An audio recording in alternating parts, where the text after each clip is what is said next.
এটা হলো ভালোবাসার বিকাশ। ভালোবাসা আমাদের নবীর জির দিলের ব্যথার বিকাশ।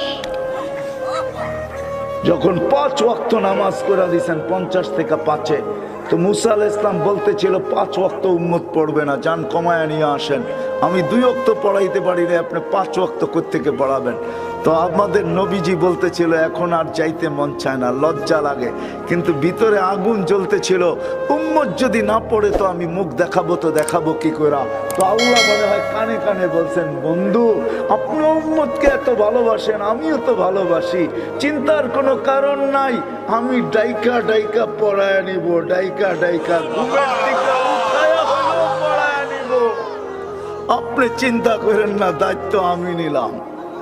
আর আমার মনে হয় নামাজের জন্য না, হয় উম্মতের পরে তো উম্মতেই নাই, ঠিক না? এই নবীর